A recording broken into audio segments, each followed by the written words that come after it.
Hi, everybody. Hi, the royal one. Sorry, I'm a few minutes late. I was looking on TikTok at all the drama going on in Chicago. Let's put on the TikTok, people. It is just like mind boggling. And when I say it is mind boggling, it is mind boggling. Egregores versus demons. Let's do an equal sign because that's what we're trying to prove.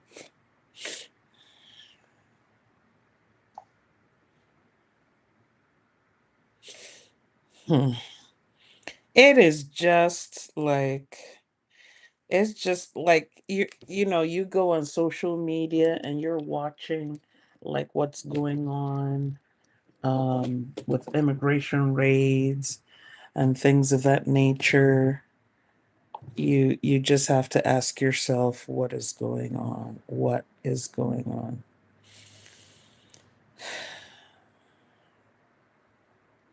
Okay, I'm gonna go live on TikTok.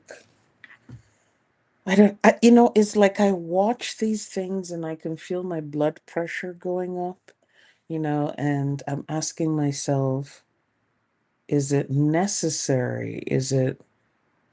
I mean, I can understand. Let me not say I can understand. I don't even understand anything when it's coming to all these immigration raids, ICE raids. And now just looking at the news, even US citizens are being caught up in what's going on. And it just reminds me of like those big trawling ships, the trawlers, when they're fishing, they drag a net across the bottom of the ocean and they catch everything. They catch more than what they're looking for. You know what I mean? And you're just like, why is this happening? Why are US citizens even getting caught? I mean, like just on I know that TikTok though, with TikTok, once you watch one thing and TikTok thinks, okay, you like a lot of that, so we're going to send you more of that. So I kind of understand the algorithm there, but just seeing so many US citizens getting caught up in this is just like mind-boggling. Like it's just like mind-boggling. Why would they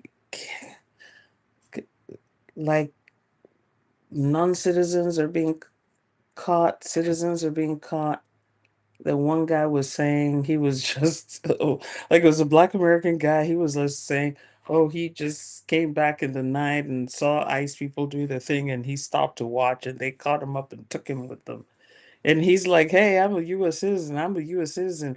And he said nobody was listening to him. They just took him. But what I didn't figure out was how did he escape, or how was he set free? And so they're like people like why you look at this and you start asking yourself, is it like there's just so much chaos in the world. I kind of understand. There was somebody who came and under one of my I was about to say under one of my movies, under one of my videos, and wrote a comment. Sometimes he goes to bed and he hopes he doesn't wake up. And I wrote there that I understand. I understand, like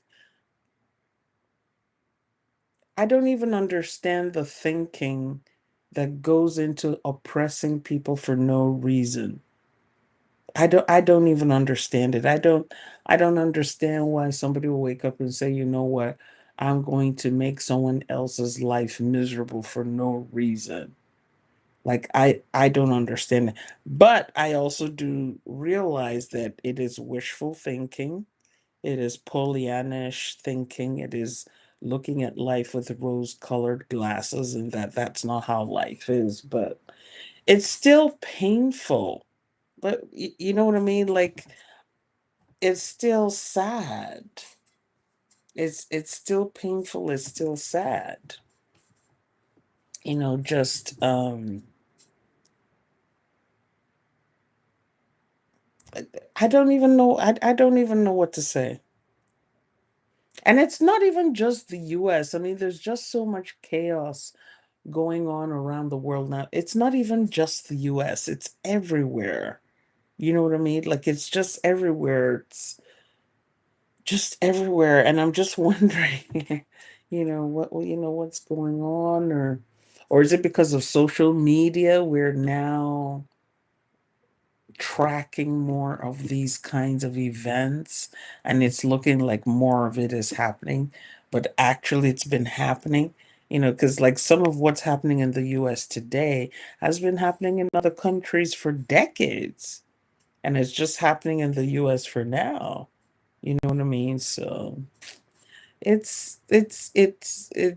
troubles me, it saddens me, it saddens me. People are just trying to make a living. People are just trying to find a modicum of happiness while they're here on earth. You know what I mean? Like, and I'm not trying to say that United States is the only place where this kind of thing goes on. It's going on in different countries. People wake up in the morning saying, "Oh God, I just want to be happy today." Like, I just want to have an iota of happiness today, and it's either police brutality, law enforcement brutality, kidnappers, armed robbers, politicians, civil servants, Department of Motor Vehicle, just like somebody somewhere. And you're just waking up and saying, "Can I just have a good day today? Can I just have one good day today?" And it's just sad. And it's depressing because when I go on something like TikTok or Facebook or Instagram, I want to see positive things and I want to see cheerful things. And you see people in the comment section gloating and laughing, and there's so much of this person attacking the other person, or this person doing this to the other person, or this person trying to do this to the other. It's just, there's so little positive videos to watch on these social media streets. Frankly, it's just so few. I mean, you can see comedy. There's some comedy out there, but the proportion of comedy compared to the heartbreak is huge, and I'm sad about that. It's poverty and war and illness and suffering and someone being oppressed somewhere, and someone, just oh God.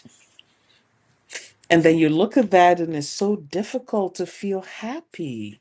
How do you feel happy? How does anyone feel happy? Just seeing that, and you're trying to navigate your own life. You're just trying to be happy. How do you navigate that? Thank you, Miss Mobiletsa. How do you how do you even, like like I'm at the point now, and just forgive me for this rant. I'm gonna go into the class in a moment, but how do you even think about bringing children into this world, with new children into this world, with all this drama that's going on, and you don't know if your children or grandchildren are going to make it? You have no idea. You know what I mean? Like, you just have no idea if your kids or your grandkids are going to make it. You have no idea. Unless you're living on some isolated island somewhere. But even so, somebody could decide to drop, nuke the place or something. Like, how does one even bring children into the world we're in now with any degree of certainty? And there are people who are still trying to bring children into this world with all this craziness going on. And somebody was saying that these are the signs, like when an empire is about to decline, that you will start seeing these kind of things happening in that empire when that empire is getting ready to disintegrate. And people have been trying to apply that to the United States and other countries that are like this, where there's just like chaos, you know, where you even have the citizens themselves being oppressed, and yeah, that is just a sign. And, a lot of wealthy people are having their children learn Asian languages, especially Mandarin. I don't know if any of you have been aware of that. Okay, Ms. Zurpenda says many say no to the children. I don't blame anyone who looks at all this and says, you know what, I don't see any point bringing children into the world to come and tolerate this or to endure this. I don't blame anyone who just says, you know what, I'm not going to bring children or grandchildren in to experience this craziness. If you go to Africa now, many countries, there's just corruption that is so debilitating. People can't even take care of their daily needs. And it's not because the resources are not there. The resources are there. It's just a few people taking over the resources of the many and just saying, you know what, yeah, I'm going to take it all, and you're not going to get anything. And so you have those people, the masses, like saying, okay, we got to figure out a way to make a living. And some of them are trying to cross the Sahara Desert on foot. There are so many bones lying in the Sahara Desert, the bones of those trying to escape sub-Saharan Africa, the corruption and the bad governance in sub-Saharan Africa. So many bones, bleached bones, are littered across the Sahara Desert.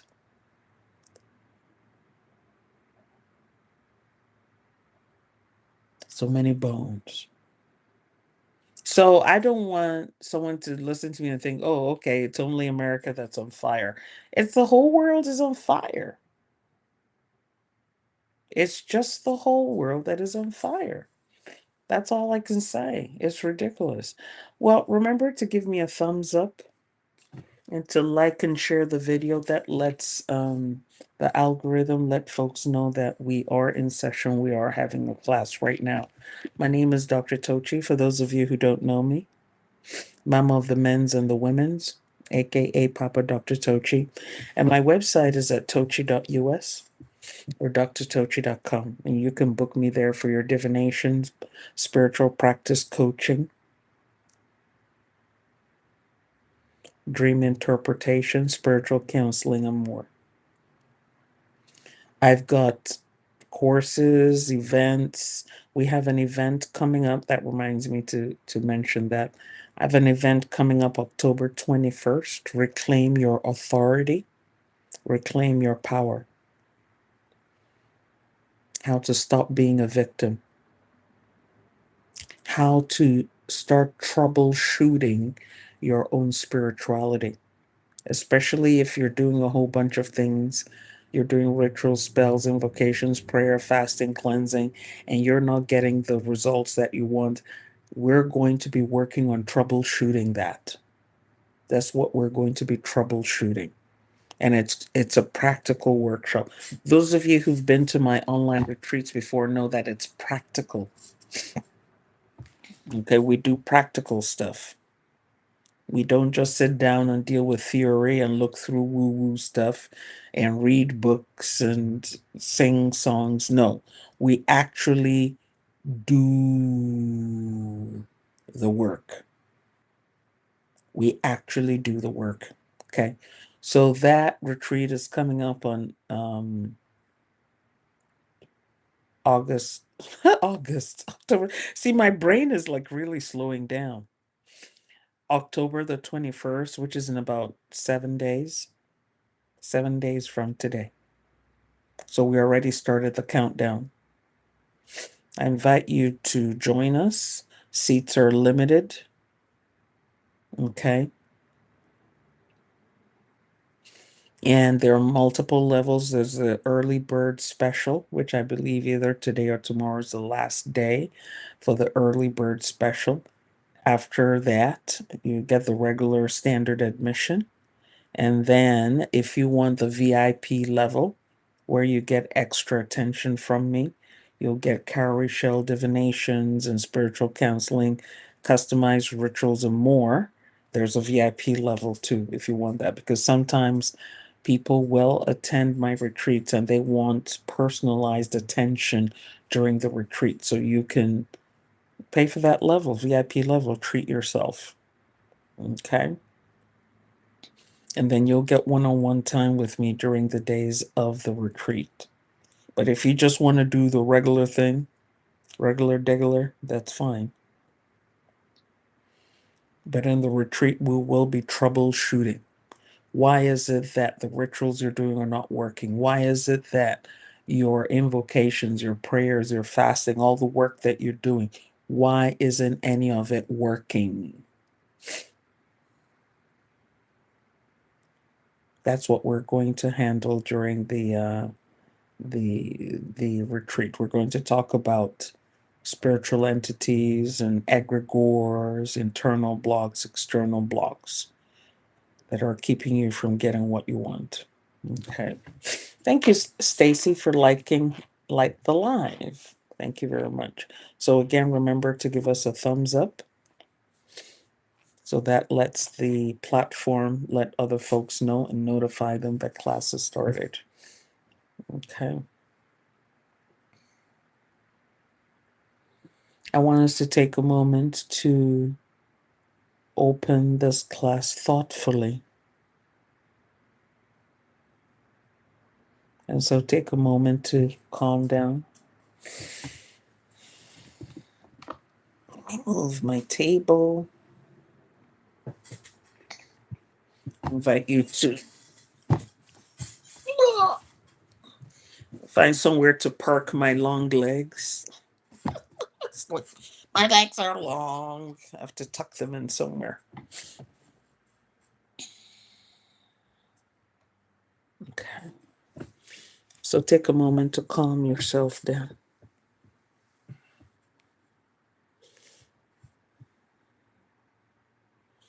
And let us spend some time together here,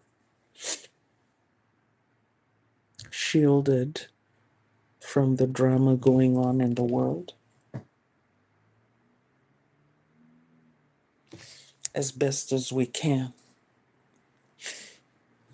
Okay. Hold on. There you go. There you go.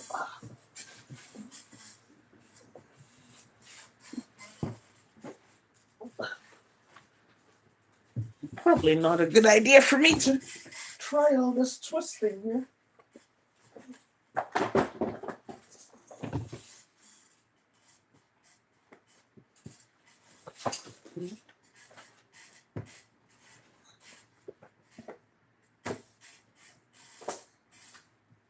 But if I don't do the twisting, I hope I wasn't showing my underwear on live. I think I was. Oh my God! My underwear was showing on TikTok Live. Well, at least it was clean. You know how your grandma says, always wear clean underwear because you never know when you'll have an emergency. Well, looks like I just had an emergency now. And I'll show my underwear. Oh my God. Stacy be laughing. Stacy, are you laughing because you saw my underwear? Or you're laughing because I'm saying that you might have seen my underwear? Hold on, let's see. I don't want this thing to fall. I'll plug you in. Trying to find the best place to plug it in.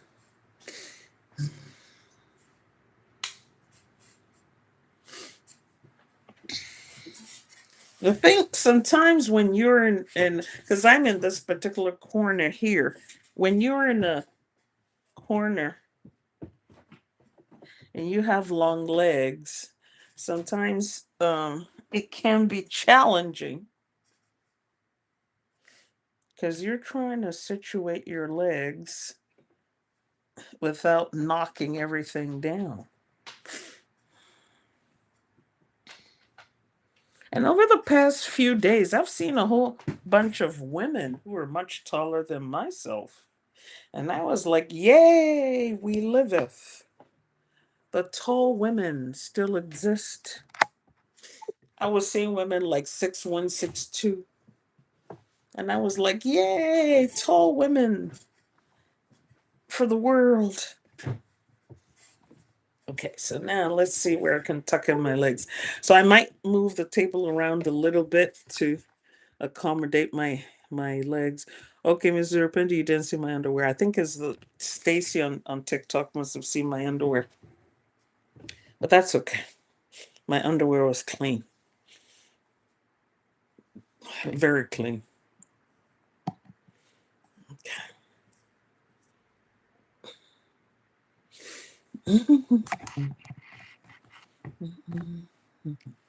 Today's class, we will talk about demons and egregores. Okay. We will talk about demons and egregores. And I want to pull up my notes here because I did a little research on it and it was quite interesting. The stuff on it is like really, really interesting. I was looking at some of my old notes from my occult classes from many years ago. Okay.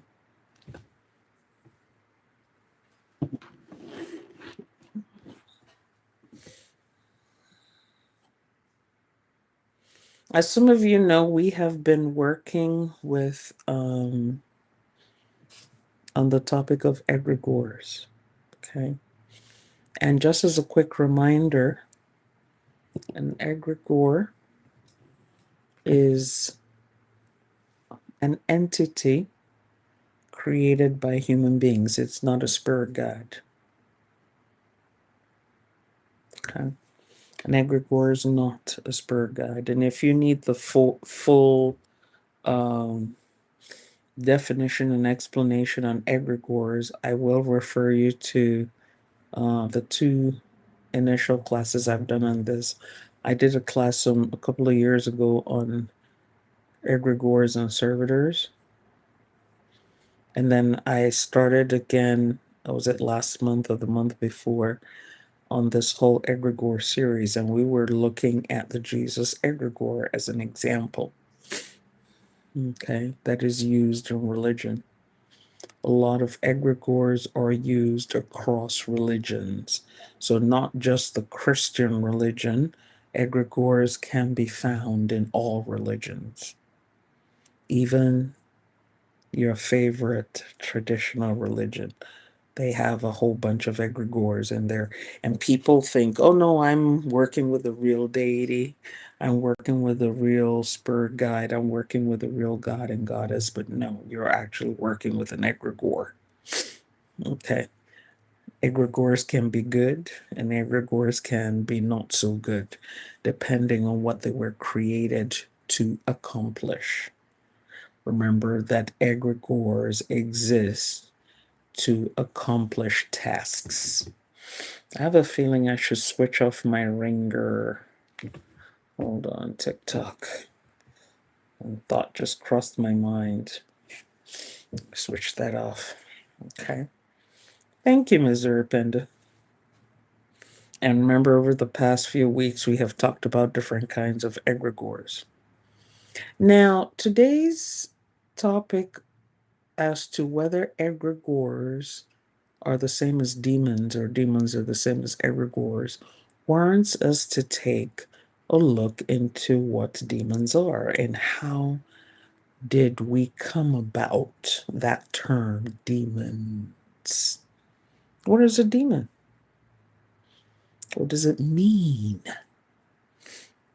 You know, most people, when they hear that word demon, the first thing, well, let's not presume here. Let me ask.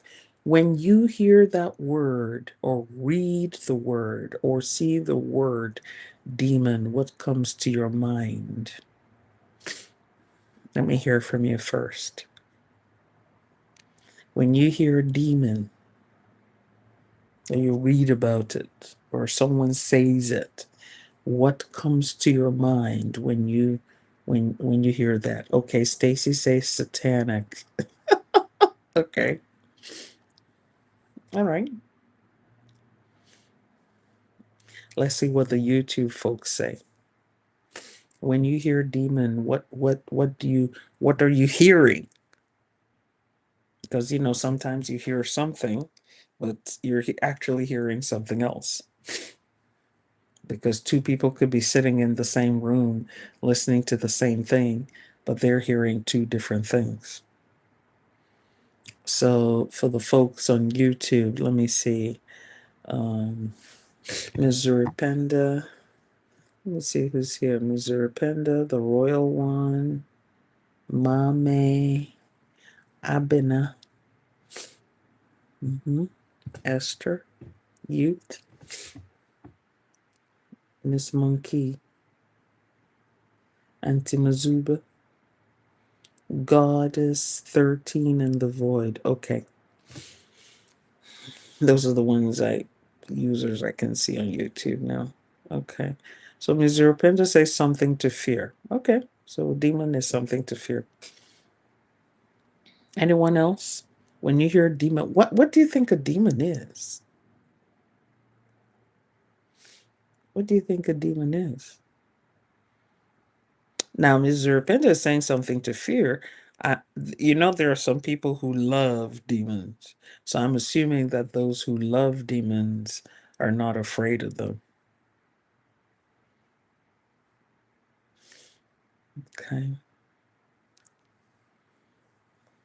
What does demon mean to you? When you hear demon, what does it mean to you? What do you think it is?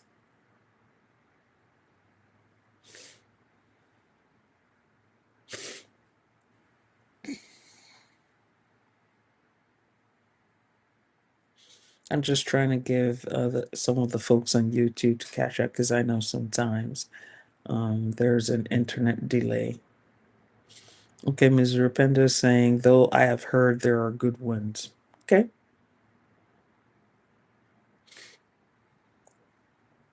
Looks like folks on YouTube are quiet. We'll just move along. So most people assume things about demons, but first of all, there are demons spelled with just an E, Demon, and there are some spelled with Daemon. Okay, so one is a daemon and the other one is a demon. So that introduces another level of complexity. What is a daemon and what is a demon? Okay. So when you look at the demon that everybody has heard about and fears, okay, the demon with the Demon has been derived from the Latin daemonium, which comes from the Greek daemon. And the meaning was derived from ancient Christianity. And the meaning was a negative meaning associated with evil spirits, tempters, tormentors, defilers, and things of that nature. Okay. So when you hear of the demon with the E, you're thinking of things that are malevolent, destructive, bad, wicked, evil. Okay. But when we talk about the daemon, which is the Daemon, it also originates from that Greek word daemon, Daimon. But what that means, that root word, means a spiritual being that is morally neutral. It is neither good nor evil. Does that sound familiar? If you've been following me for a while, you will know that that's how we define spirit guides. They're neither good nor evil, they're neutral. It is what they do or what they have been asked to do that now turns them positive or negative, okay? So you had like some ancient Greeks saying, oh, I have my daemon or daemonian. And in this case, they could mean their conscience, their intuition, their guardian spirit, their guardian, their guardian being, inner guarding voice. Okay. So when you look at the daemon, you're talking about something that's mystical, that's guiding. Now, it could also be mischievous, but oftentimes profound because it's neutral. It's just there. And it will act according to the situation at hand. Okay. So we come to understand that the first one out the gate was the daemon, the Daemon, which is the neutral spiritual being. And as Christianity came along, the differentiation came into place. And that's when you started having demons, which are Demon, which are generally considered to be evil. Okay. Now, in ancient civilizations, like ancient Eastern civilizations, let me be very specific. Thank you, Miss Sabrina. So, in ancient Middle Eastern civilizations like Mesopotamia and Babylon, demons weren't strictly evil. They were spirits that could cause mischief, they could cause disease, but you could appease them. So you could give them an offering and they would leave you alone, or they would fix something that they wrecked, or fix a situation that, they made go awry. Okay, so they weren't strictly evil.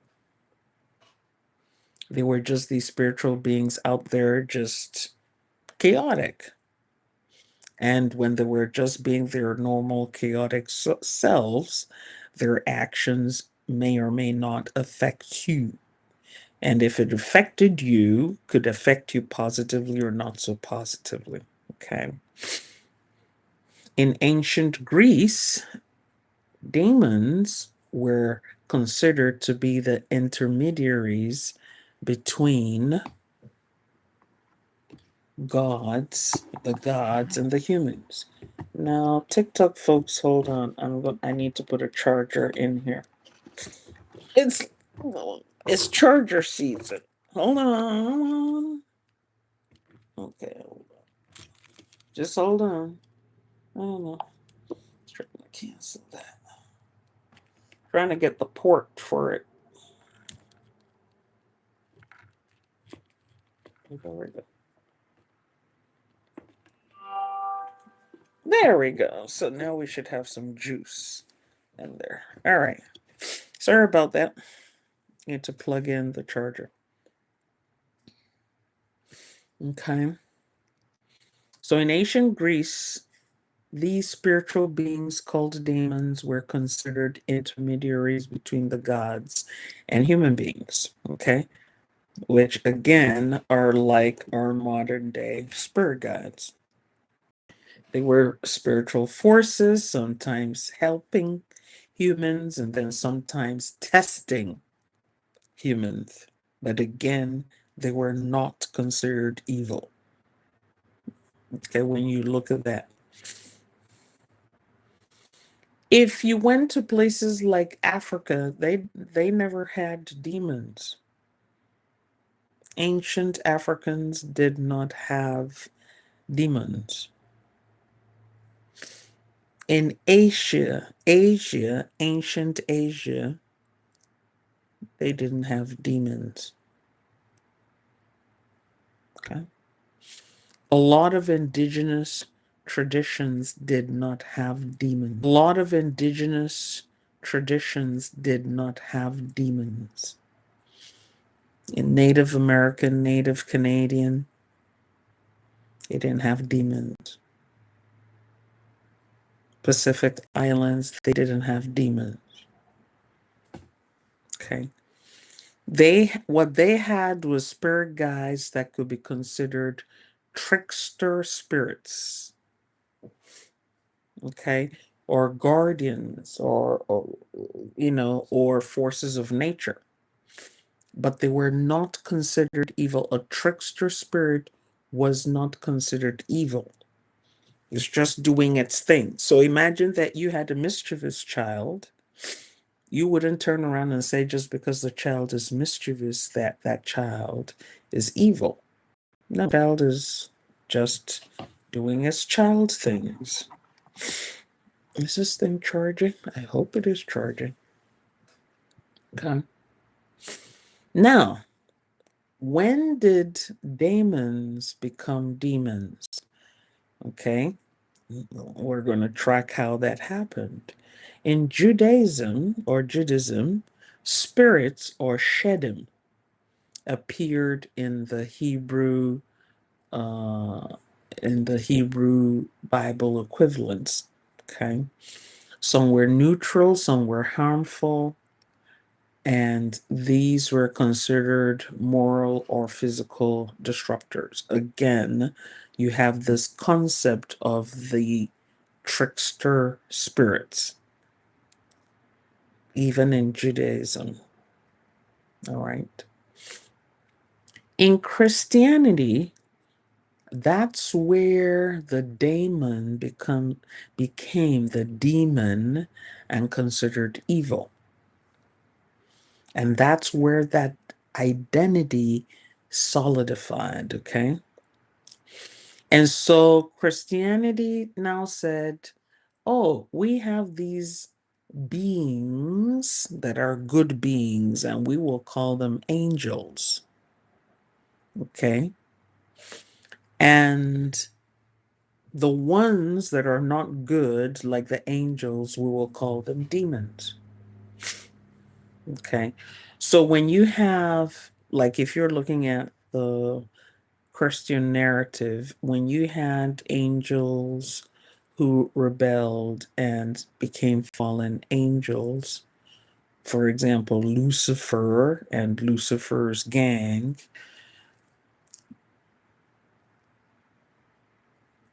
Christianity said, look, these fallen angels have transformed into demons, okay? And these demons are characterized by temptation, by sin, by possession, and all kinds of evil things. Okay. In Islam, okay, for those of you who are interested in the Islamic interpretation, in Islam, they have jinns. But if you really look at the definition of jinns, jinns are considered the beings, that they're considered beings, like is it the smokeless ones? You know, that they're not human, they're not angels, but they are spiritual beings with free will, just like human beings. And they're capable of good and they're capable of evil, okay? But if you meet a particular subset of jinns called the shaitan, and the plural shaitan is a plural of shaitan. You see some people saying that shaitan is the same as Satan. But when you look at jinns, you can have several jinns that are shaitan. Okay. Or if you try to put that in English, you'd be looking at Satan's plural. Okay, thank you very much. Smokeless fire. They're made of smokeless fire. Thank you. Now, you see that some of these jinns can be good, but the shaitan can be malevolent and work against the interests of human beings and mislead them and deceive them. Okay. Now, in Europe and the Middle Ages, people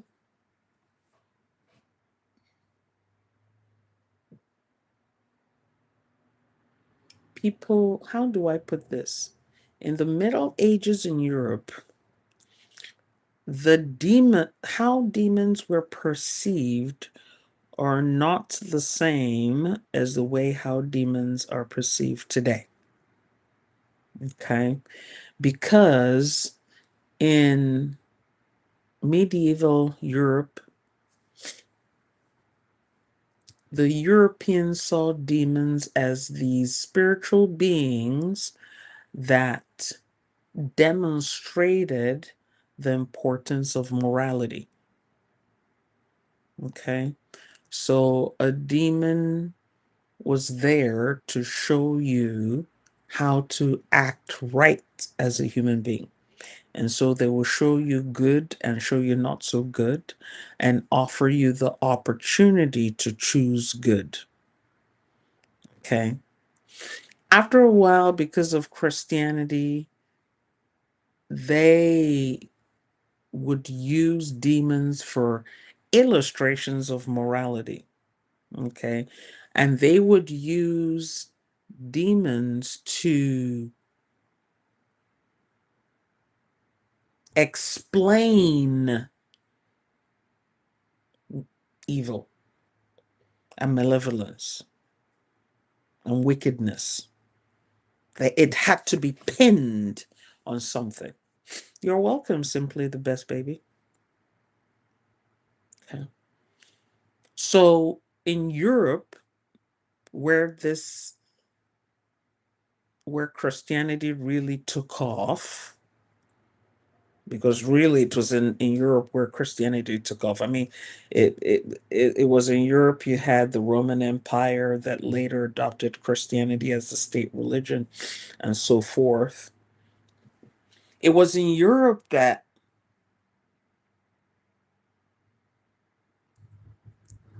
people were like, okay, we have suffered certain things and certain experiences, but Christianity tells us that God is good.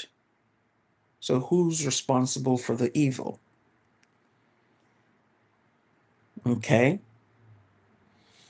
And so they had to have something to pin it on because it was inconceivable to them that the God that was described as the God of good would also be responsible for the not so good. So there had to be a counterpoint to the good God. So you'd have a good God and an evil Satan, an evil demon. You know, Satan is the king of demons. Just as God had angels for good, there had to be Satan with demons for evil. So in their understanding of how theology and cosmology worked, they had to have those depictions. And this is very important because this wasn't how other cultures explained and understood the balance of good and evil. Okay. So that was a mostly European idea, that human beings are just going along, minding their own business, and they are incited to evil by demons. So if there were no demons, human beings would not do evil things. But when you look at other cultures, you will see that they assigned good and evil to the individual, so that the individual could conceive of good and could conceive of evil. There was no external force or being that was compelling someone to be either good or evil. So I hope I'm clarifying that so you can see the difference. So the European, in the Middle Ages are saying for people to be bad or even good, there had to be an external agent acting upon them to be good or evil. So you have a human being like almost like a baby.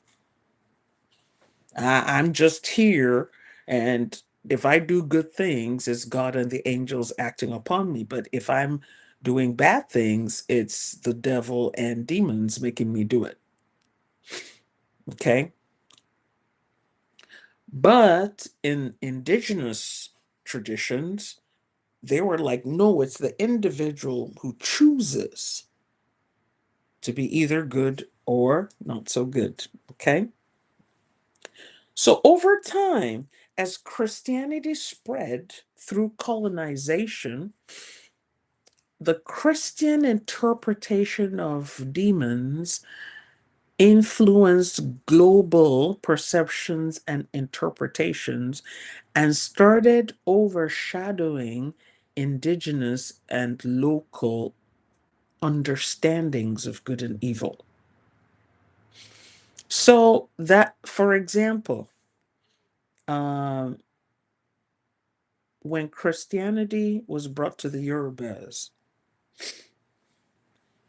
the identity of Satan got pinned on Eshu. But if you look at that Orisha, Eshu, Eshu is a trickster, is considered a trickster spirit guide, is trickster deity. And what do we mean by trickster? Eshu will bring a test to the individual to make them take certain actions that they will either be rewarded for or punished for, and the punishment is in the form of a lesson or a deprivation. And the concept of punishment had zero, and I repeat, it had zero to do with hell, fire, hail, brimstone, sulfur, burning, and all that. It was that wasn't in the Yoruba worldview. There was nothing like hellfire.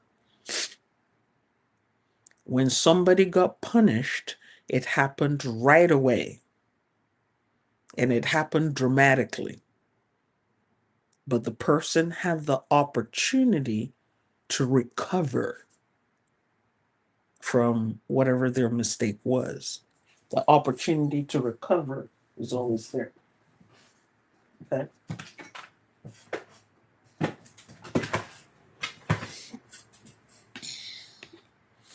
I want to put this supercharger here. This is supposed to be a supercharger, but let me see here. Hold on, TikTok folks, because I'm not so confident about how this thing is. Because TikTok actually drains battery. I don't know if any of you have noticed that, but if you have TikTok on, TikTok will drain your battery. Okay, it will drain your battery. So I'm putting on a supercharger. Let me see if it saves it. Because it would be a pity to have it drop off while we're examining this interesting topic. So issue was more in terms of using tricks and tests and trials to develop character. So even when a person failed a test or a trial set out by issue, the person learned from it and they would not make that mistake again. There wasn't something like, oh, issue set a test for you, you failed it, and then now you have to go to hell. There was nothing like that. Okay. But when Christianity came, and when Islam came, because remember, Islam also had elements of Christianity and Judaism in it. That's why when you read the Quran, you will see references to Jews and Christians in it. And the stories in there are similar to the stories you will find in the Bible and the Torah. Okay. So,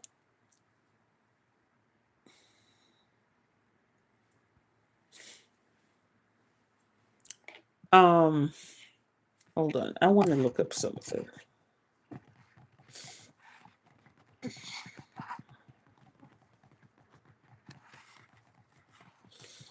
I want to make sure I'm using the correct Tanakh. I keep on saying Torah, but really I should be saying the Tanakh. And the Tanakh is the Hebrew Bible. Okay. All right. So the Quran has elements of the Christian Bible and the Tanakh, which is the Hebrew Bible or Jewish Bible, in it. And also deals with the concept of hellfire. Right. So when those Abrahamic faiths were spread by colonizers, both by Christian colonizers and Muslim colonizers, they introduced the concept of hell. And we need to understand that hellfire, and paradise are relatively recent religious concepts. Hello, Nicholas. They are relatively recent religious constructs.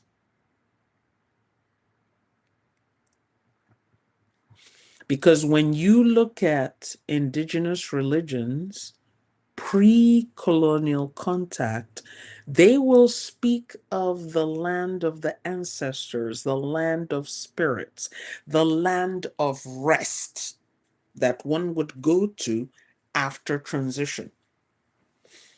But with the advent of the Abrahamic faiths, that got switched to paradise and hellfire, paradise and hell. And this is why when you look at the vernacular of indigenous peoples, they oftentimes don't have an original word or term for heaven or hellfire. They have a constructed term. So when you look at the Yorubas and when Christianity was being preached to them, And you had people like Bishop Ajayi Crowther, the Anglican, and you had others coming to preach Christianity to the Yorubas, and they needed to translate the English Bible into Yoruba. They had to find a linguistic equivalent for Satan. And so when they researched the culture of the people, they figured, okay, Eshu appears to be a trickster deity that is getting people in trouble. So we will describe the devil, Satan, as Eshu and demons as Eshu. Because if someone tricks you or tests you, they're doing something evil to you. But common sense will tell us that the fact that you tricked me or tested me does not automatically mean that you're evil. Maybe you're doing it for my own good. Parents will often test or trick their children in order to teach them common sense. It doesn't mean that the parent is evil. When you go to school and take an exam and you are given multiple choice, there's A, B, C, D, E. Only one out of those answers is the correct one. The rest are fake answers or wrong answers.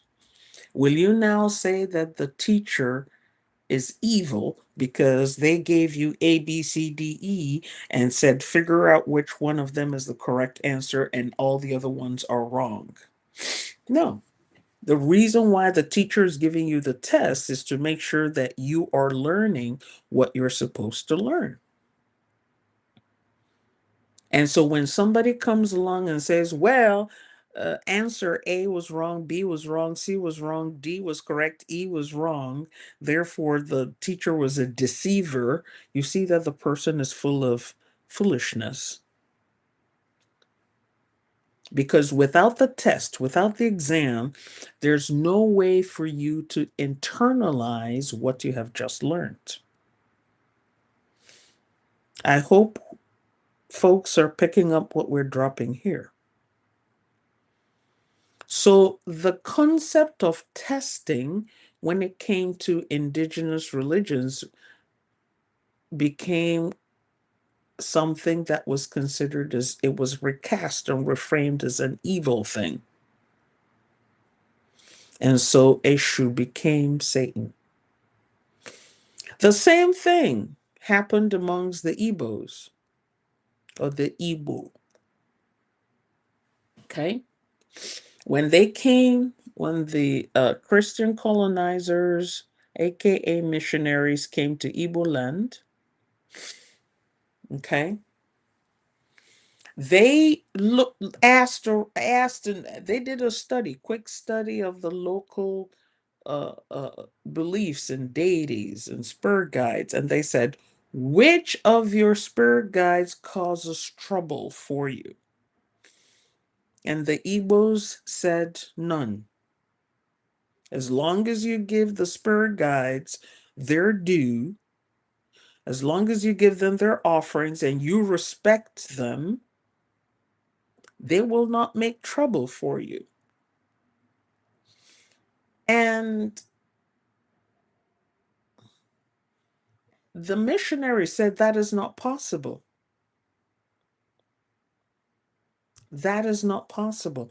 You have to have a deity that troubles you, that causes problems for. Okay, which one is the strongest when it causes trouble? It causes the most trouble that, it just causes the which of these deities is very difficult to control? Which of these deities can cause war amongst you? And they said, well, we do have one. It's called Ekwensu. And they said, aha, Ekwensu is the same as Satan.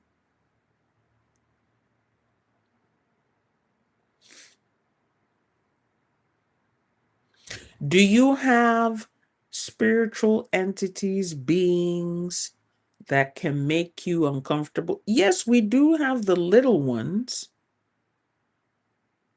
If they remain unappeased, they can, thank you very much. Thank you for the gift.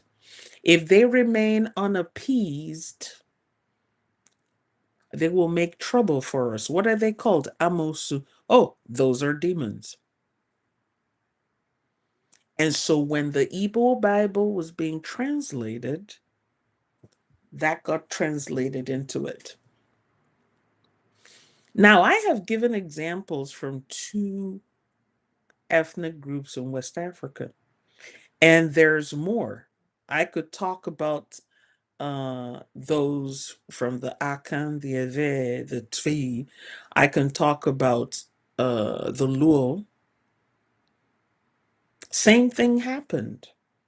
You know, I can talk about West African cultures where my research is in Central Africa. And when you look at their religions and when the Bible was being translated into their vernacular, this is how demons became demons. And for those of you who are coming late, remember, I will post the replay of this class on YouTube, on my YouTube, my Dr. Tochi channel. Because especially on TikTok, there doesn't appear to be a way to save these classes. So, you know, you'll have to go to YouTube to watch it from the beginning, especially for definitions, because I do give definitions right from the beginning of the class. Okay. Thank you, Light. And thank you for the gifts. So now you have people going to churches and going to mosques and going to the religious buildings of these Abrahamic faiths. And the missionaries and the religious leaders of these faiths keep drumming it into the people, said, Eshu is Satan, Eshu is Satan, and Quinsu is Satan, so on is Satan. They're always the Satan, they're evil, they're Satan. And so people say, oh, well, maybe it's true. And even when they doubted, that information was drummed into their children.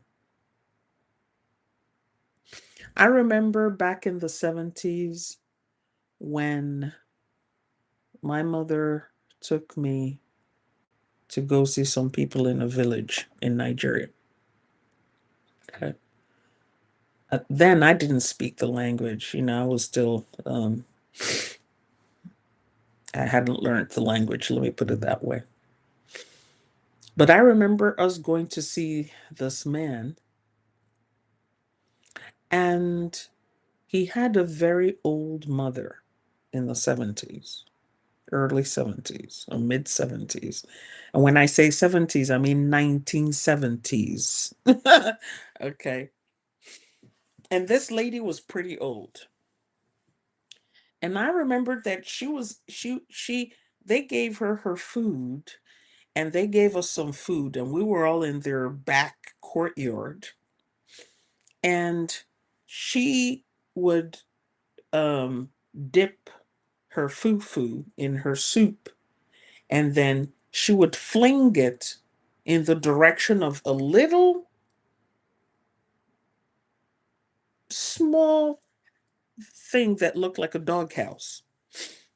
Okay, it was a constructed thing. My YouTube channel is a Dr. Tochi, same as my name, Dr. Tochi channel. And she would fling it there, and she would say some words, and of course I didn't understand what she was saying. And then I remember her son and my mother having a conversation, and the son was saying, she has refused to convert to Christianity.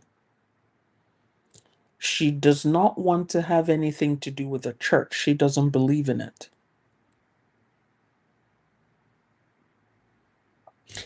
And my mom and the other adults, they were like, oh, how terrible, how terrible, how terrible, how terrible.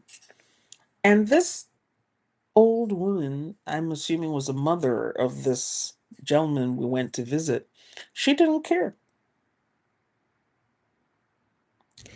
And if I remember correctly, she was blind too. And one of them would say, like almost tauntingly, if you gave your life to Christ, you wouldn't be blind. And she said something to them in the language, probably of the nature of foolishness. And it wasn't unusual for people to deny healthcare services or money or advantages or different kinds of resources. It wasn't uncommon for people to deny resources to people who would not convert to Christianity or people who would not convert to Islam. And how do we know this? When you look at how Christianity was introduced to Igbo land, and there are documents, there are books, there's a plethora of literature on this, so you don't have to take my word for it. You can go look up books and stuff. Like, for instance, there was this explorer, Northcote, who wrote about the Igbos. He wrote his book in the late 1800s and published it, I think, around 1910, where he took pictures and documented how the Igbo people lived, okay, during the introduction of Christianity to their um, culture and to the people, okay. You can read it, and he has pictures and everything. And he talked with the people and got interpretations for what they were doing and what they were saying. And, it's a really interesting book. And you can get it on Google, okay. Christianity was forced upon the people like the Igbo people. And the colonial administrators worked hand in hand with the missionaries. So the missionaries helped push the colonial government onto the people, and the government people used the missionaries to push Christianity onto the people. So, for example, they would say, oh, we are going to tax all the men. All the men will pay taxes to the colonial administrators and to the colonial masters. And all men are going to be conscripted into building the roads that the colonial administrators used to go from place to place. So they will be conscripted into building roads and railroads and schools and houses and things of that nature. However, if you wanted to escape conscription, become a Christian and you can escape and you will not be taxed. And so you had a whole bunch of people jumping into Christianity and becoming Christians because the tax was high and the tax was difficult. When Christianity was first introduced to them, it was the slaves and the slave children that were sent to the schools and the churches. But the freeborns and their children will go to their farms and continue creating wealth. They will go about their business of trading and continue creating wealth. And the colonial administrators noticed that the wealthiest were not in the churches. They were not part of the administration. They were not part of that. They were not contributing. And they were like, okay, we will make being a Christian a condition of avoiding taxes. But of course, that didn't last a very long time, because after a while, when people started joining Christianity in droves, they had to switch that around and say, okay, we have to impose other conditions, because one way or the other, we have to tax the people. So they set up indirect system of taxation. Now in other parts of West Africa that loaned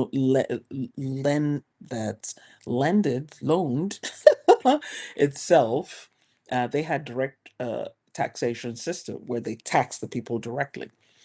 But like with the Igbos, they had to tax them indirectly. So they tax the leaders, and the leaders will tax the people. Or was it the other way around? I think in the Igbos, they had to pay direct, and other places were indirect.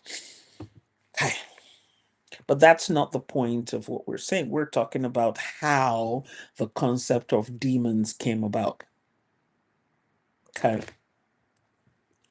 So now you have children going to these schools and being indoctrinated right from a very young age that their deity, like the Ekwensu, who was the deity of war amongst the Igbo, was actually the representation of Satan. Because the natives said, yeah, our most warlike deity is called Ekwensu. That's the deity we invoke when we go to war. And there are certain rules that go along with invoking Ekwensu. If you were going to war with the assistance of Ekwensu, the men have to sleep outside the village. You cannot sleep inside the village, because everybody who is under that invocation will become very warlike. It's almost like they become possessed. In our modern spiritual terminology, we will call that being mounted. They will be mounted by Ekwensu. And this mounting or possession was necessary to give the warriors superhuman courage and strength to go fight the enemy.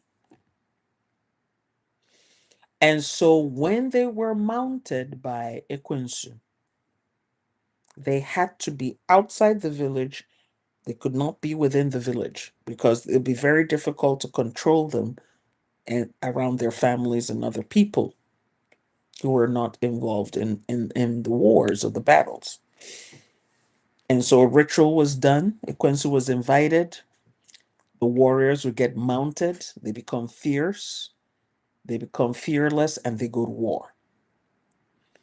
After the cessation of hostilities, the warriors would return, but they don't return. They were not allowed to return directly to their homes.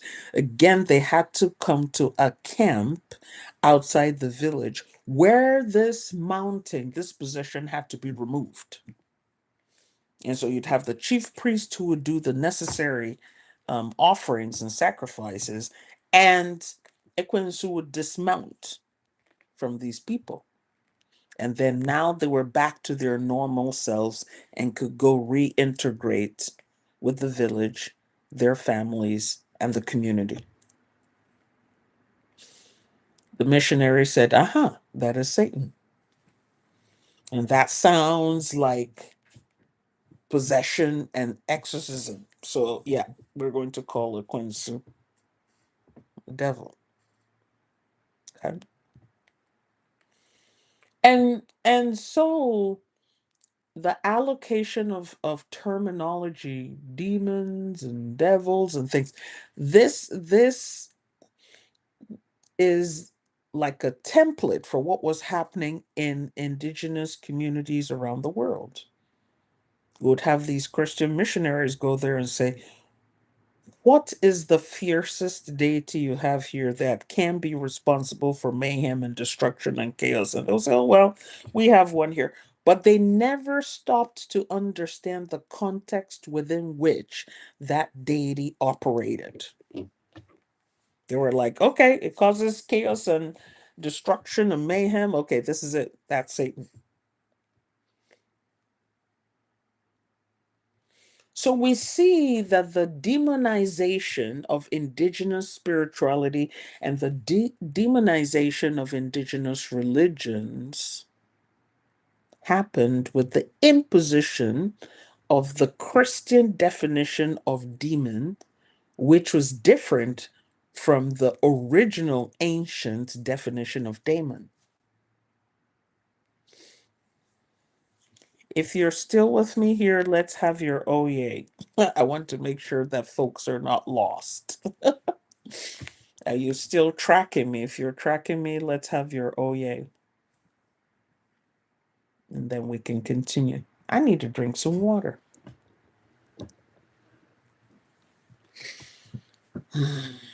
If you're tracking what we're dropping here, let's have your oh yay in the comment section.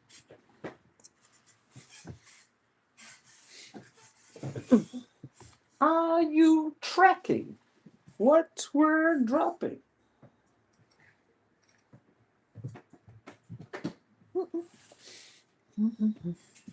Okay, thank you, Starburst. Starburst. Okay, I kind of missed the R in there. If you are tracking what we're dropping here, let's have your oh yeah in the comment section. Get a quick drink of water here, if y'all don't mind. Because talking is a thirsty activity.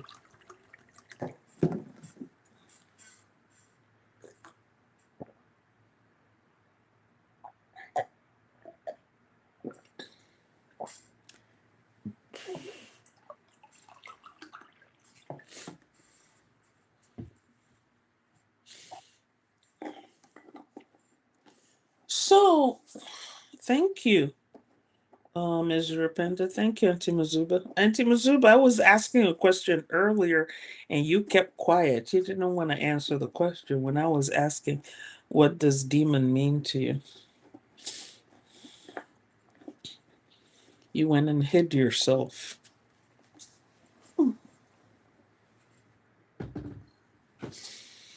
Okay. Thank you, Miss Teresa. So, and when we come to today's languaging, you'll find out that people will use the term demon in a metaphorical sense. Okay. Um, they will use it to describe an inner struggle. They will say, I'm struggling with this demon. Or they will use it to describe certain kinds of fears, or use it to describe addictions, or use it to describe trauma. So in our current languaging, you have people use that term demon, but they don't actually mean a spiritual being. They're using it metaphorically to signify something going on with them psychologically. Okay. So in occult or esoteric circles, daemons, and notice I'm saying daemons, can be called upon for guidance, for wisdom, or creativity. Okay? Because within occult or esoteric circles, there is an understanding that daemons are neutral. So let's say, for instance, you are working with Kabbalistic correspondences. You will see grimoires that describe how to work with angels and how to work with demons. Some grimoires will spell it daemons, and some grimoires will spell them as demons. Some grimoires will spell them DAE, and some grimoires will spell them as DE. Okay. Now, in esoteric work and occult work, like let's say, for instance, you're looking at Kabbalistic correspondences, they will tell you that angels have hierarchies. So you can have archangels, angels, the cherubim, the seraphim, and others. Okay. They have the choirs. There are several hierarchies to the angels or angelic forces. And then they will tell you that there are similar hierarchies with demons. So you will have lords and dukes and earls, and they will use terminology reminiscent of medieval Europe. So when they're describing the hierarchies of demons, you'll hear them saying the king of this and the earl of this and the duke of this and the baron of this and the lord of this. You see, again, it's the European terminology is used to describe the hierarchies of these demons. And then when you're looking at the functions or the things that these demons will do, you'll be amazed. Some of them are responsible for wealth. Some are responsible for wisdom. Some are responsible for beauty. Some are responsible for health. And under them, they will have legions of little demons that work on their behalf. Thank you for the gift, Siasia Queen. They will have legions, the same way that angels have battalions of angels under them. The demons have legions of demons working under them to help them accomplish their tasks. And when you're working with demons in an occult sense, you can use them to do a lot of good.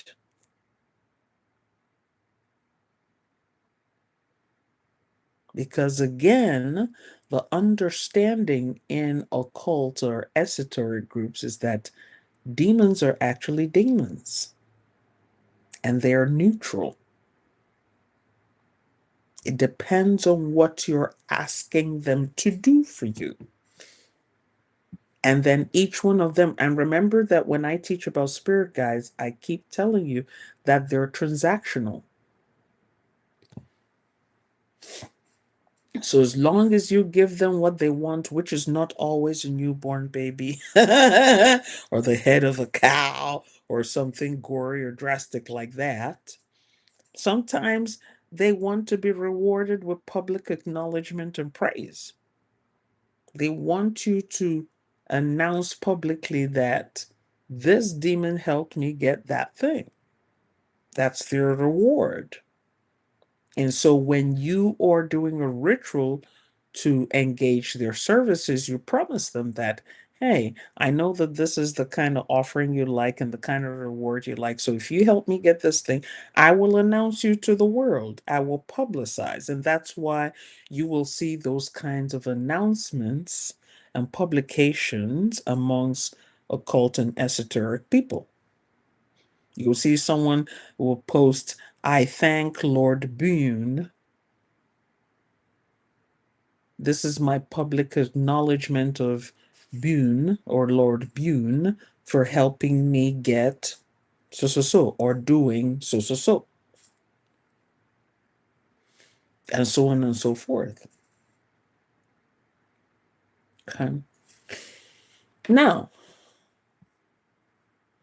we need to understand that before the Christians created the malevolent, or negative identity for demons.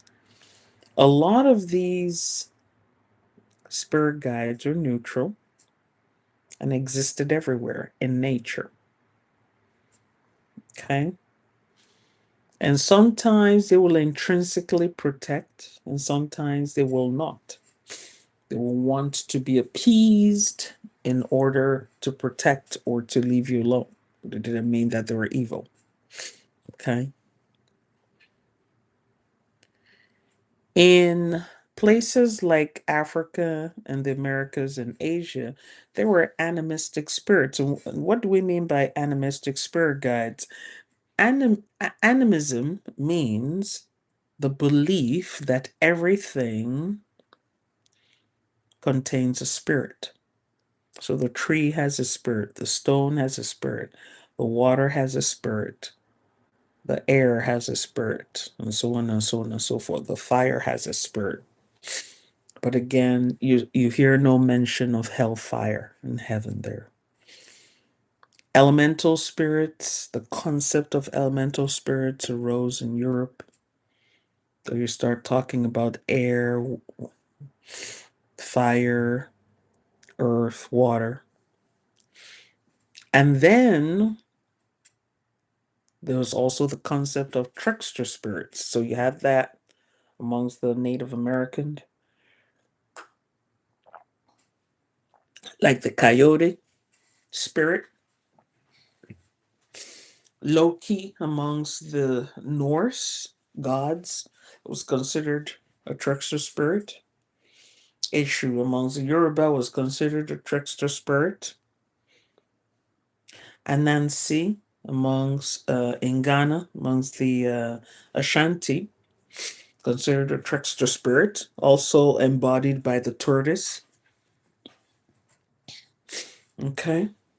But again, the idea behind all of this was to explain and make sense of how life was unfolding and not to assign punishment or reward. Okay.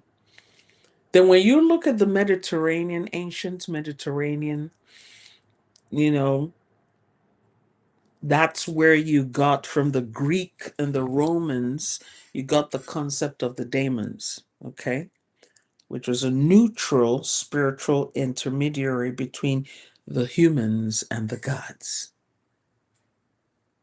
And these neutral spirits could do anything. They could help, they could hinder, they could meddle, they could obstruct, but they weren't considered evil. Okay? In Egypt, ancient Egypt and Mesopotamia, they also had the concept of spirits, but they didn't call them demons. They had household spirits and nature spirits, forest spirits. Okay. And these spirits were responsible for a host of conditions that people experienced. So, like in Egypt, for instance, you could have a number of spirits that had to be appeased for good health. And they could be broken down. You know, this one's responsible for smallpox. This one's responsible for leprosy. The other one was responsible for fevers. The other one was responsible for cough. The other one was responsible for headaches. And there was a breakdown. But again, no concept of evil. Okay.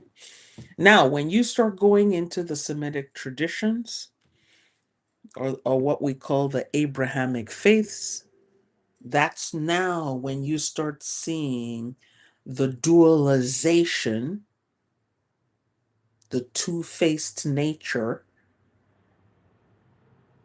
of religion being introduced. Okay, so in Judaism or Judaism, you had the Shedim, considered neutral spirits, but some were helpful, some were harmful. But again, no concept of heaven or hell. Matter of fact, when you look at Judaism, they have the concept of Sheol, which is the place of shadows. that people would descend to after transition. It wasn't a concept of hell. It was a place of shadows.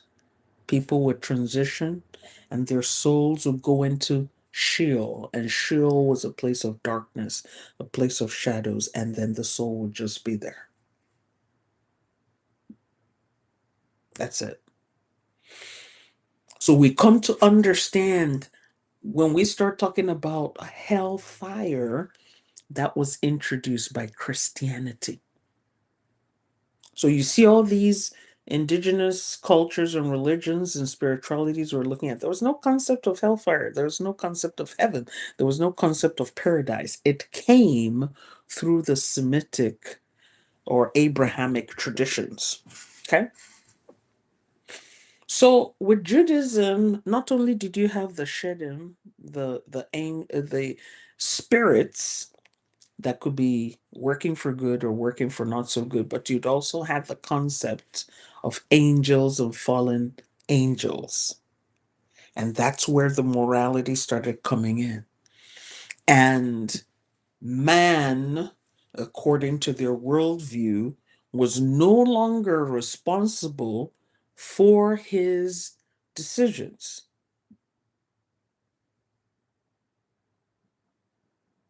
You now have the concept that you have external forces that make a human being do either good or do evil. But remember, in indigenous cultures and religions, the responsibility was that of the person. It was your responsibility to choose to do good or choose not to do good. There was no Satan, there was no angel, there was no God, there was nothing out there propelling you to do good or bad. Because the belief in indigenous religions is that you already know what is good and what is not good. And if you do what is not good, it will affect the community, and you will have to propitiate the spirit guides and restore balance. Because in indigenous religions, it was all about balance. And not balance in some afterlife, not some balance in the afterlife or some imaginary life or some, life after death. No, balance here. That is why, again, just like I was saying earlier, if you offended here, your reward, your punishment, you will get it right here. There's no, oh, you're going to get your punishment on the other side. No, you get it right here. And if you do good, you get it right here. This is foundational to indigenous religions. There's nothing like, oh, you're going to get rewarded somewhere else. Because these indigenous religions understood the concept of natural balance. If you did something to upset the natural balance, it could affect not just you, but everybody else. And that's why maintaining balance in the natural world was very critical and crucial. There was no waiting till the hereafter. But when you look at the Semitic religions of Judaism and Christianity and Islam, there was this concept of, okay, you will be punished later or you will be rewarded later. So if nothing happens to you now, it's going to happen to you after you die. But there were problems with this approach. Okay? In Christianity, they introduced the concept of demons, starting with the fallen angels with Lucifer, and that demons were associated with sin and temptation and possession. A person could be possessed by demons, a person was made to sin by demons, and a person was tempted by demons. They brought in this concept of temptation. You're sitting there minding your own business, and a demon comes along, or the king of demons, aka Satan, will come along and say, have a bite of this. That is the story of Eve in the Garden of Eden. She was there and she got tempted by the Satan coming in form of a snake. So in other words, if the snake had not been there, she would not have been tempted. So in other words, she did not have the capacity to sin or even to do good, except impelled from the exterior.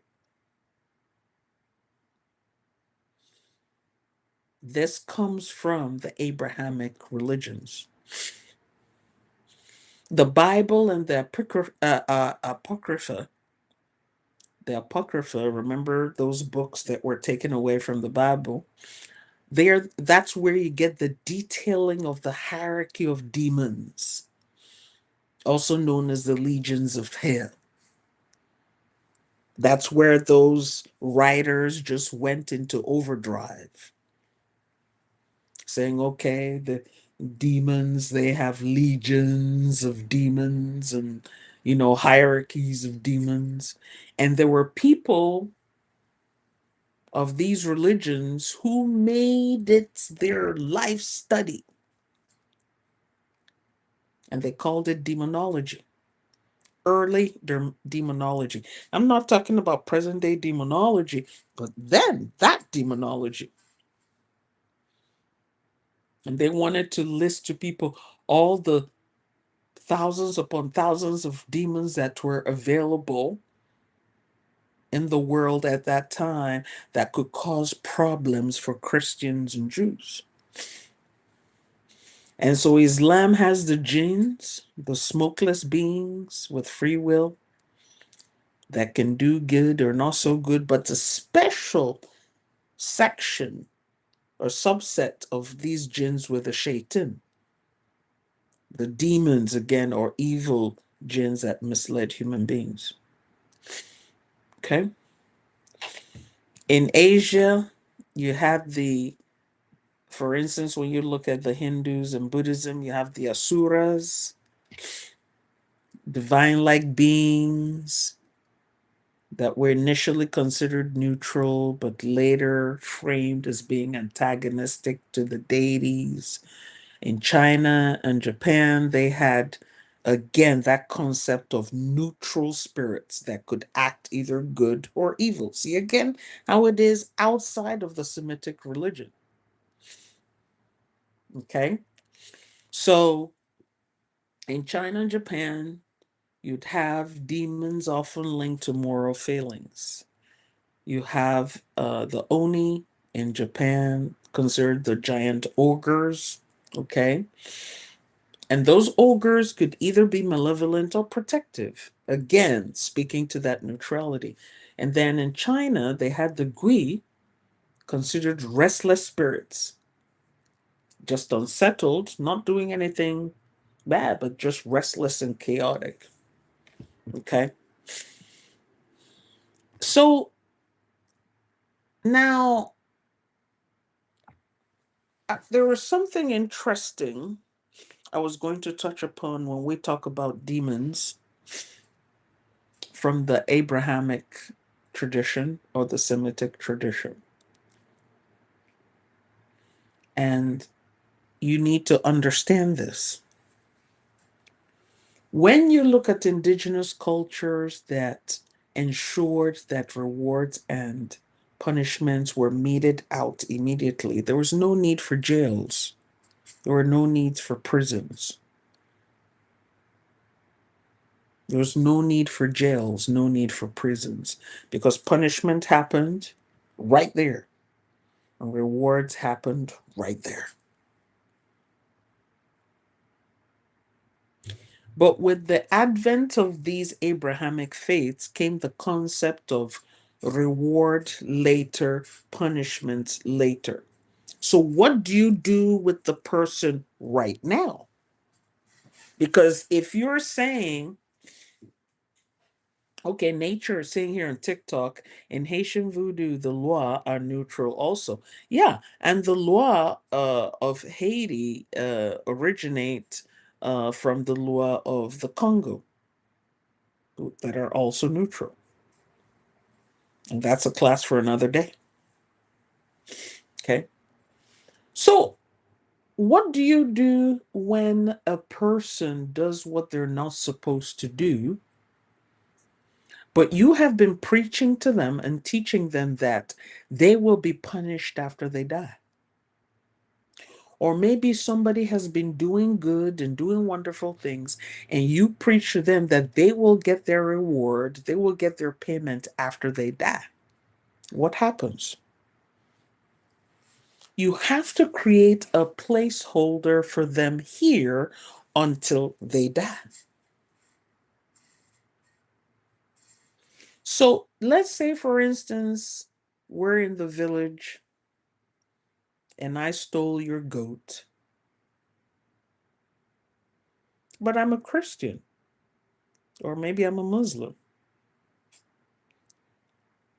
and we're saying that there'll be punishment after death. What do you do with me? I've stolen the goat, I've eaten the goat. What are you going to do to me and with me in the meantime? Because there are a couple of options here. Either you dispatch me immediately to the afterlife, where you hope that I'm going to suffer the consequences of stealing your goat, or you have to put me somewhere so that you don't feel bad watching me roam around freely after stealing your goat. You have to put me in a prison. You have to give me some kind of punishment here. You have to deprive me of my freedom here. Because the judgment isn't instantaneous. So you have to put me in a prison. That is the European style. That is the European style. You have to put them somewhere. And you may take the person out later. You may take them out right away, but you have to put them somewhere. And you're putting them there because you want them to suffer. But a lot of indigenous cultures did not have that. You steal the goat, there's instant justice. You could get your head cut off, or you'll be asked to pay for the goat, or make restitution, or you get exiled from the community.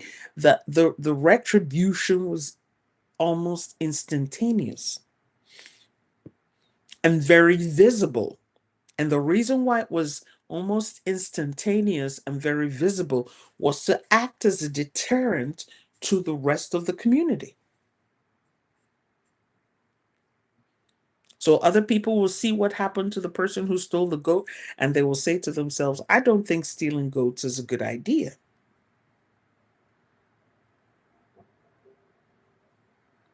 But if you take that person and put them in prison, and they're in prison, you have to feed them, you have to clothe them, you have to take care of them, you have to meet their needs.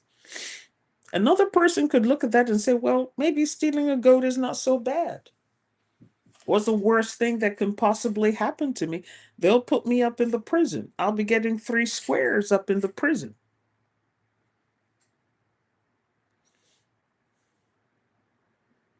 Okay. So there were so many things that came out of this concept of the European or the Abrahamic tradition concept of demons. Okay. Now,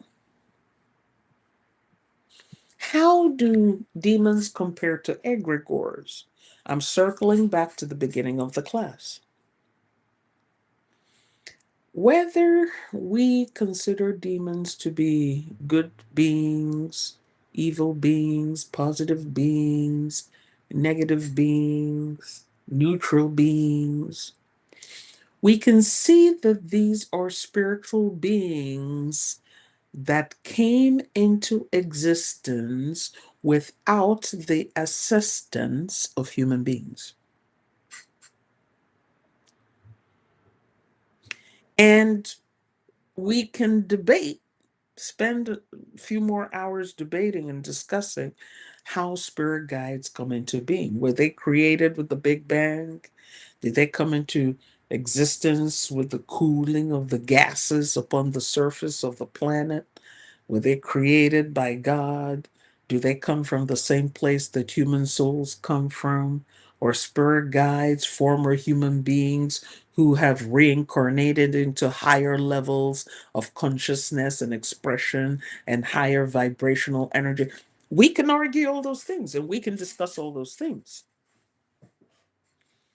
But what we understand is that demons, whether they're neutral, positive, or negative, are spiritual beings.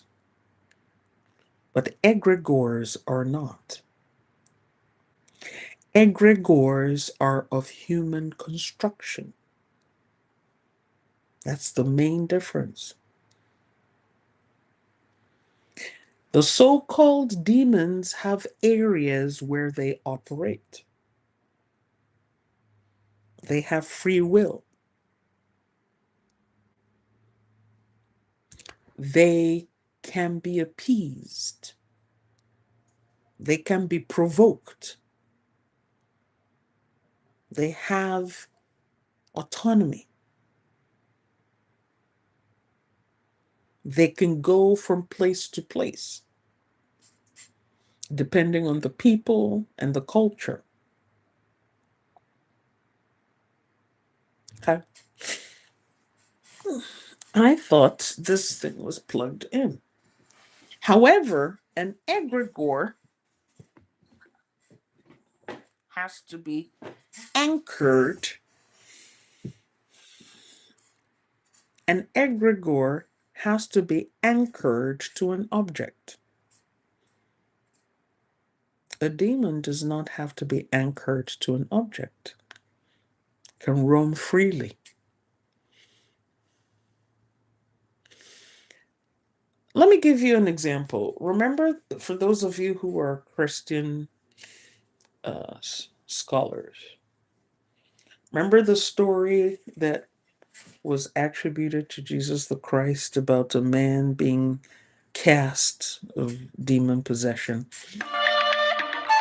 And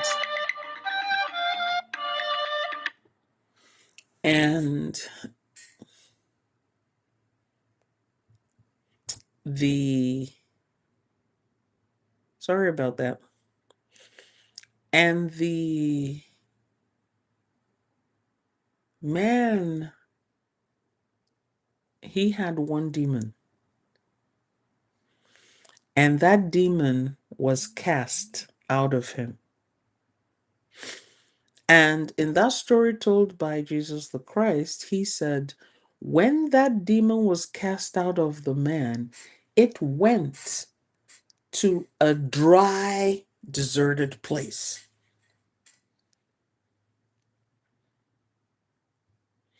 So that tells you that the demon can change location. And then in that parable, Jesus the Christ said, after a while, the demon said to itself, I wonder how that man is doing. I will go and visit him and check out his condition. So the demon went back to the man and found out that the man was free and clean, and there was no other spirit in possession of the man. There was nothing else in the man. The man was just there. Because when the demon was in the man, it would possess the man, it was controlling the man, it was using the man. But now it went back to go check on the man. It saw that the man was just there.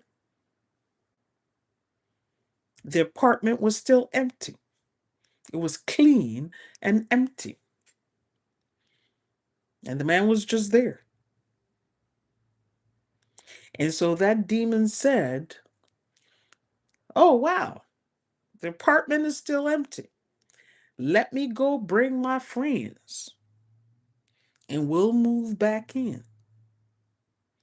Because there's nothing preventing us from moving back in to this man. And so that demon went out and brought 7 other demons worse than itself, and they went and possessed the man. And his condition was a lot worse than it was the first time. Now, I am aware that that parable can be interpreted in a number of ways. I am aware. But I want us to look at it from a literal perspective.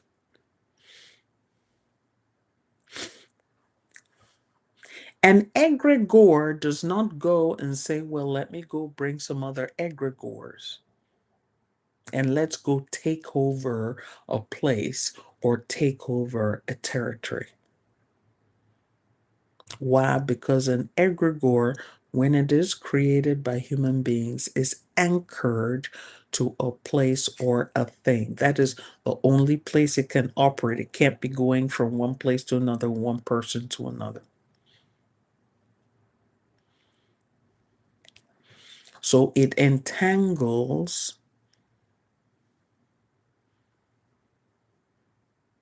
with those people. Now, somebody might ask the question, well, the other day you were talking about lineage egregores.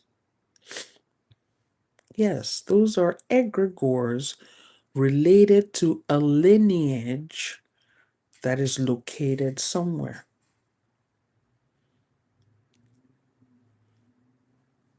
And that is why when a person packs up and leaves that place,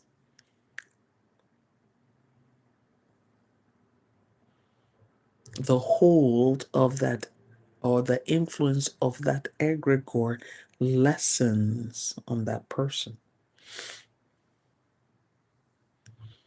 Unless the egregore is embedded in the person's DNA through things like spiritual trauma.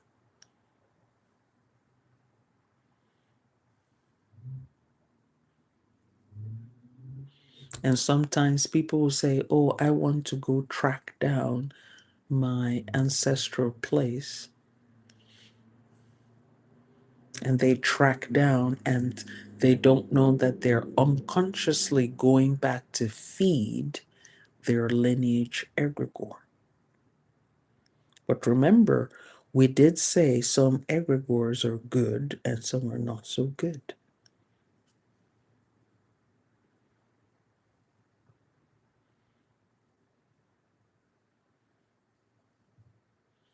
If an egregore has been anchored to the blood, the lineage, it travels with that lineage because that's what it's been anchored into.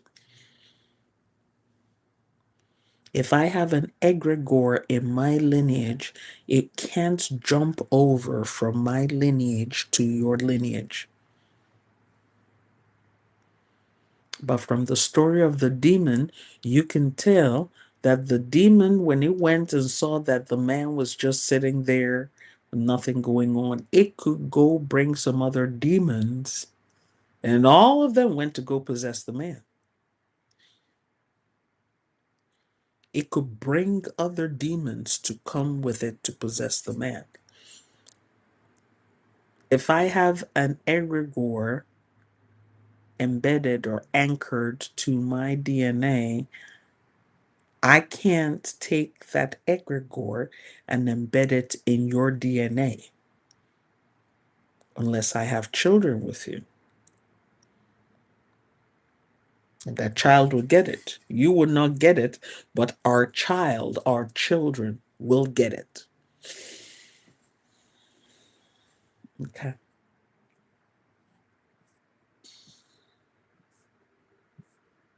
What questions do you have about tonight's topic?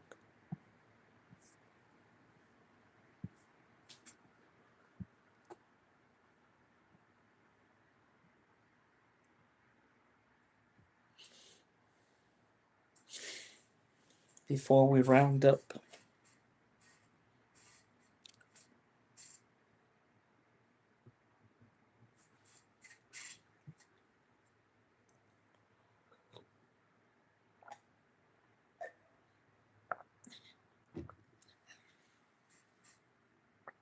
Have you learned anything from tonight's class? I know it was a little bit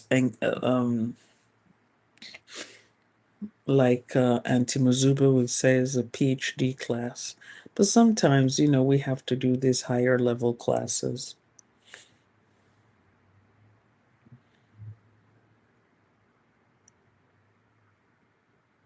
And I think what I'll do with the advanced students next month, because we're done with our demos for this month.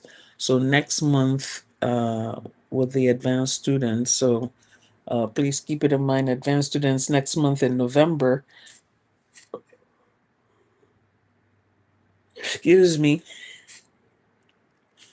I think we can do a ritual working with demons, which would be more accurately um, do a ritual working with demons. And we can practice how that works.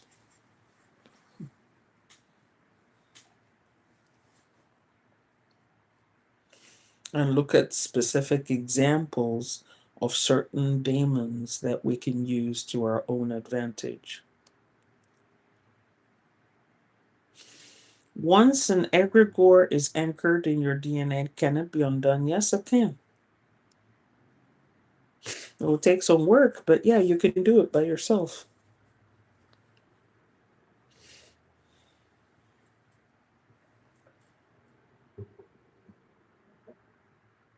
And some of that work is what we'll be doing during my retreat that's coming up on October the 21st. And I posted information on all my platforms about that retreat. It's a 6-day retreat.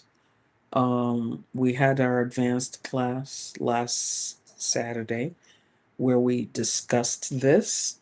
And in the advanced class, we discussed methods for disengaging yourself from egregores.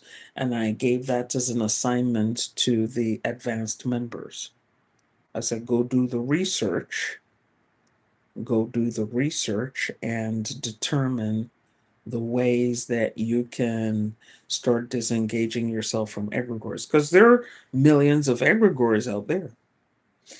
So can you go and say, okay, I'm disengaging from the Jesus egregore of martyrdom, the Jesus egregore of servitude, the Jesus egregore of slavery, the Jesus egregore of divine mercy, the Jesus egregore of perpetual blessing, the shadow mother egregore, the shadow father egregore, the lineage egregore, my mother, the maternal lineage egregore, my paternal lineage egregore, my are you going to be doing it one after the other? No.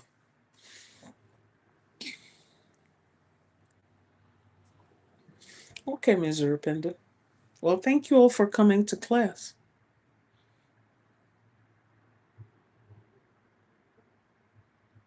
If you're going to be working with demons, and I'm just going to say this generally, always be sure why you want to work with a demon. You're welcome, Starbist. Make sure that if you're working with a demon or an angel, I don't care if it's working with your ancestors, your spirit guides, your demons, your angels, your deities, always have your protection in place. Because you may do the wrong thing or say the wrong thing. You might have the wrong entities around you. You want to be protected. Make sure that you have an appropriate offering to give, because spirit guides, spiritual beings, spiritual entities, they are transactional. They are transactional. Okay. People be running up thinking that spirit guides be like Jesus. I can keep on asking Jesus for favors all day long, and I don't have to give Jesus nothing. And then you wonder why your prayers are not being answered. Spirit beings are transactional. Don't be running up in there empty handed. Do your due diligence, do your research. If I'm going to be working with this kind of spiritual being or spirit guide, what is the appropriate offering to give it? The fact that you can give flowers to one doesn't mean that you can give flowers to the other. The fact that I like money doesn't mean that Ms. Zuripenda likes money. So you might come to Ms. Zuripenda with a nice, brightly colored package from Amazon, and she will be delighted. If you showed up to me with the same brightly colored package from Amazon, I will ask you, is there money in that box? So the same way that people have things that they like and prefer is the same way the spirit guides have what they like and prefer. If you're dealing with a trickster spirit, what have you learned, or what are you learning from the encounter? I used to have a coaching student who would be doing all these divinations with a shoe. And this person was just going through the dickens of a time in life at that time. And I kept saying to this person, this is not what you're supposed to be doing at this time. But this person felt that they knew what was best, and they kept on every day. Issue, what should I do? Issue. Let me find out what issue wants. Doing divinations with issue, doing offerings to, and going on and on and on and on and on. And they crashed out.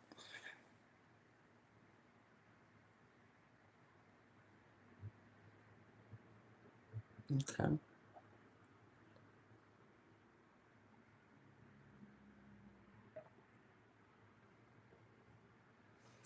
All right. Remember again, I do have that retreat, the problem solving retreat, spiritual problem solving retreat, coming up on August. I keep saying August, October the 21st, for 6 days. For those of us who are in the Americas, it will be in the evenings, 2 hours in the evening. And if you're in other time zones outside North America, it will be in the middle of the night for you. And the reason why we've chosen those hours is because we need quiet and as little distractions as possible to get the work done. It will be a problem solving retreat.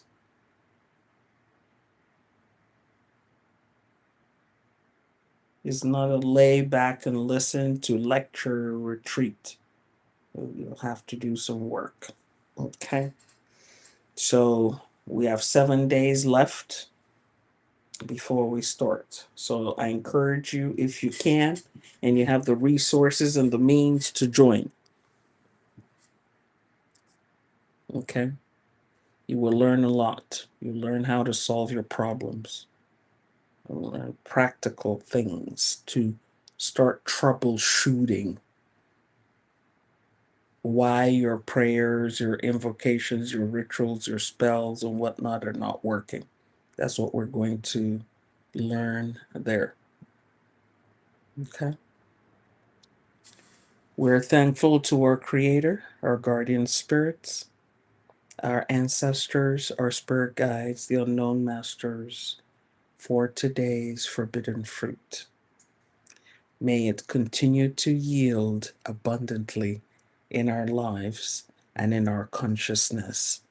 Ashe, Ise, Kamagu, Thokozu, Lasebi, Mokwande, Ayibobo, and Yenho. It is done, it is finished, it's complete to Brigado. Amen. Ma'at. Thank you all for coming. If I have the energy, I'll come teach class tomorrow. We'll do more in Egregores tomorrow. Okay. If not, I'll be lying back on my soft bed and soft pillows, sipping a gin and tonic like a rich auntie. Love you all.